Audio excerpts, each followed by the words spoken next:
հարց է, տեսեք, պարոն Գալստյան, ինչ օրենք ընդունում ենք, ասում ենք նպատակը, շատ լավ որ տիկին արտարդարության նախարարն է մեզ միացավ, նպատակը դատարանի բեռնաթափումն է։ Ինչ օրենք ընդունում ենք։ Էլ 1980 շանլափը լցնում են մեր վրա։ Էլ ասում են, ես ինչ է կանում։ Մենք ասում ենք, չէ, անհրաժեշտ։ Հիմա նայում եմ։ Վճռաբեկ դատարան ներկայացված բողոքների թվի էական աճ։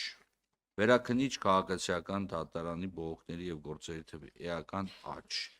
Բանի արտված գործերի տոկոսի նվազում։ Ու սենց շարունակաբար մենք ունենում նույն իրավիճակը վերաքննիչ վարչական դատարանում, չէ, վարչական դատարանում նվազում է տեղ ունեցել որոշակի առումով, բայց քաղաքացիական դատարանում մեր ավելացումը կա եւ մյուս հարցը, որ ես ամեն տարի տալիս եմ ու ամեն տարի այս հարցի պատասխանը ես չեմ կարող ստանալ։ Մենք ըստ էության ունենք մարզային դատարաններ, հա,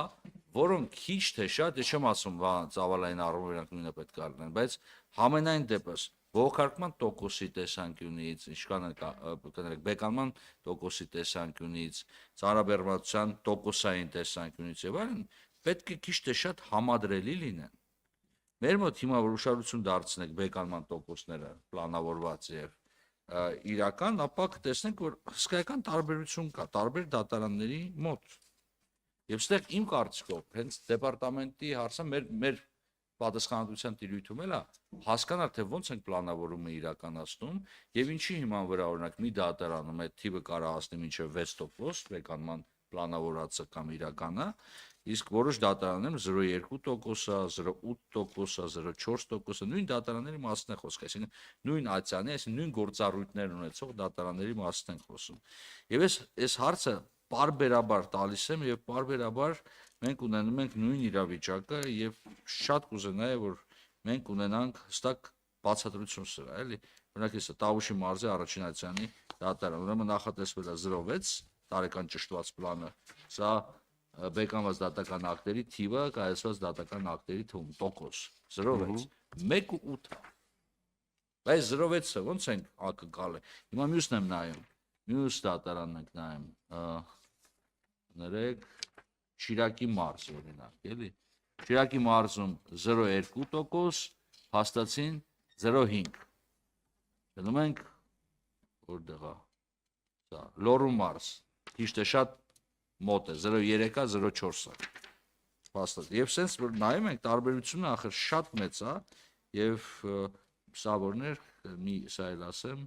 սնանկության դատարանի պարագայում, թե սնանկության դատարանի պարագայում թիվը կանխատեսում է եղել 4.3, իրականում 1.72-ա։ Այս թվերը ախր տրամաբանություն պետք է ունենան, եւ հեսա էլ ասեմ, հակկոռուպցիոն դատարանի պարագայում 2.6-ը նախատեսված եղել, փաստացի 5.6-ա։ Այս հարցերի պատասխանը շատ կուզենայի որ դուք մեզ ներկայացնեք եւ երկրորդ եւ երրորդ հարցերն տամ, մեկ անձից գնումը, սա բոլորին եմ տալի այս հարցը ըստ էության, ով նման արձանագրում ունի եւ ելի վերապատրաստումները։ Ինչ են մեր մոտ քիչ գնում վերապատրաստման։ Սա կարևոր հարցերից մեկն է, Ժորժ ջան, ասում եք մենք բան ատեստավորման միջոցով փորձում ենք աշխատավարձ բարձրացնել եմել։ Վերապատրաստման համակարգը կամ անկերտ եկեք շիտակ նստենք, ասենք լավը չէ։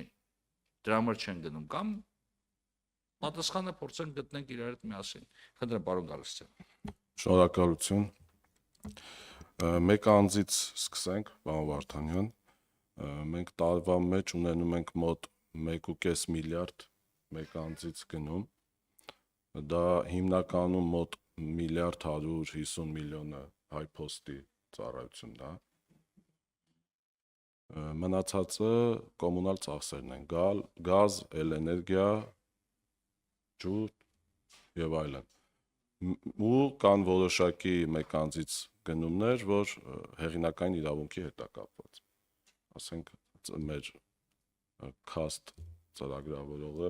Մեսիս ընկերությունը, որը սպասարկում է, իր այդ պայմանագիրը կնքվում է մեկ անձից ելնելով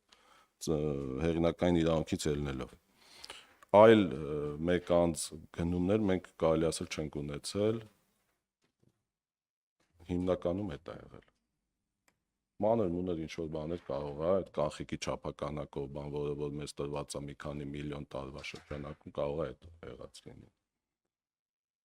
Երկրորդը վերապատրաստումները դատական ծառայողները մինչ օրս կարգավիճակ չունեն, այսինքն ոչ դատական ծառայող են, չենք դասակարգվել, ոչ էլ քաղծառայող են կոչվում։ Դրա համար մենք այդ մասով դեռ չունենք հստակ խնդիրը ոնց լուծենք, որ կարողանանք վերապատրաստման հարց լուծենք։ Վերապատրաստվում են դատավորները, գիտեք, Արդարադատության ակադեմիայում, վերապատրաստվում են կարգադիշները կրկին Արդարադատության ակադեմիայում եւ ունենք մի քիչ ֆինանսական հետևանք ա մեր վրա, որովհետեւ դատավորները ներքին գործերի նախարարության հետ պայմանագիր ունենք, որ վերապատրաստվում են զենքի օգտագործման կանոնների գծով, որ համապատասխան տեղեկանք ստանալուց հետո դիմում ենք ներքին գործերի նախարարությանը, որ զենք տրամադրեն։ Դա այդ մասով Գործերի կանխատեսումներով, պարոն Վարդանյան, ճիշտ է, ամեն տարի մենք խոսում ենք, ամեն տարի ես սենց կասեմ, որ մի բան եթե կանխատեսում է, պարոն Վարդանյան, մի բան եթե կանխատեսում է, մեթոդաբանությունը սենց է, վերջին 4 տարին նայում են, եթե դինամիկան աճով է, կանխատեսում են 10% գումարում են, դնում են կանխատեսման հիմքում։ Ու փաստը լինում է, որ տարբերվում է։ Սրա դեմ մենք ոչինչ չենք կա, եթե ինքը, ասենք, այս տարի եղել է, ասենք,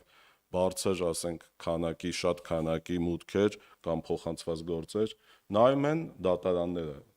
այս դատարաններն են այս հաշվարկանում, ներկայացնում են դեպարտամենտ։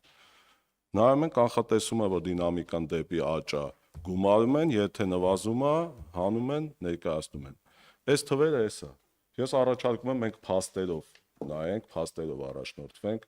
որովհետև տեսեք, հիմա անցած տարի քաղաքացիական գործերով, որ փոփոխություն եղավ, նախորդ տարիների գործերը, որ նայել էին աճը 100,000-ավոր է, էլի կանխատեսում էին դրել, բայց հունվարից որ գործեց, արդեն մեծ տարբերություն է քաղաք գործերը, եթե նայեք։ Դա էդ է։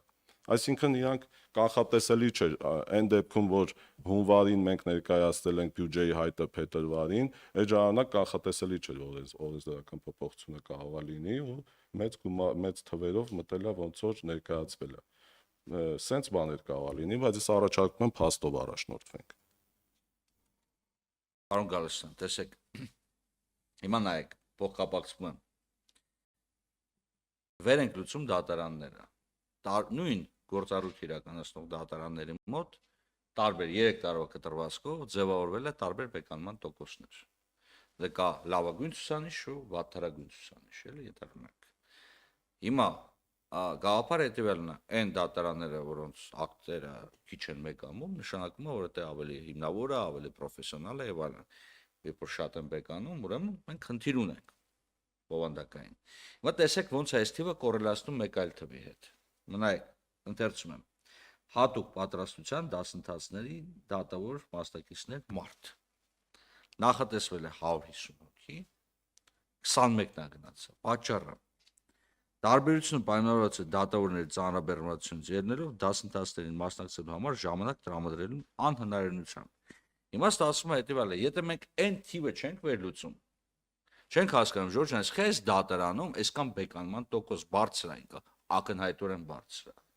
Գուցե մենք իրաց պետք է ուղարկենք վերապատրաստման,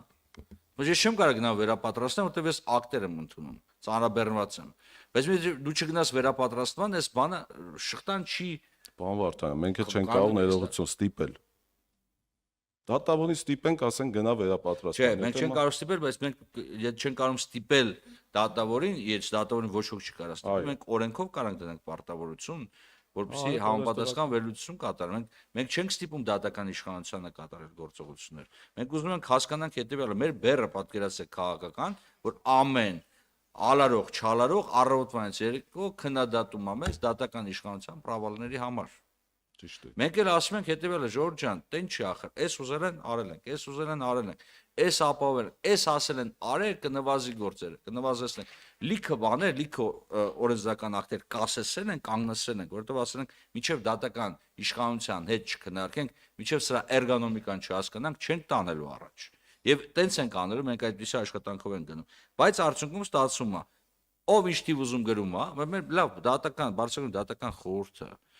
դատավորների ընդհանուր ժողովը, մենք, դուք, արդարադատության նախարարությունը, այս թվերը այն արհեստական բանականության այս գործիքների արկայության պարագայում որ կարա արագ վերլուծի։ Չի կարա մի հատ հանի հասկանա որտեղ է խնդիրը, ինչի է մի դատարանում 1% բեկանվում ակտերը, մյուս դատարանում 10%, եւ եթե 10% է, այս սաղ շղթայական ռեակցիան առաջանում է դրանից։ Եվ սրանից նաև գալիս է այդ հոսանությունը եւ մնացած փոխկապակցված մեկ միասնական համակարգը։ Դες հասկանում պարոն Գալստյան, դուք այն սուբյեկտը չեք ում այս հարցերը պետքա դրվի, բայց սա միակ հարթակն է, որտեղ հնարավոր է այս հարցերը տալ։ Հասկանալի։ Որովհետեւ այլ դեպքում մենք չենք կարողանալու շարժվենք առաջ։ Խնդրեմ, եթե իհարկե մեկնաբանություն Ես շնորհակալություն պարոն Վարդանյան։ Ես որքանով որ հիշում եմ, եթե չեմ սխալվում, տիկին նախարարը երևի կողի հետո, եթե պլանային վերապատրաստման դասընթացներում ներառված են ու չեն գնում, որքանով որ հիշում եմ, դա վարույթ հարուցելու հիմք է, կարգապահական վարույթ հարուցելու հիմք է։ Այս մասով ես կարծում եմ կա լծակ։ Շնորհակալություն։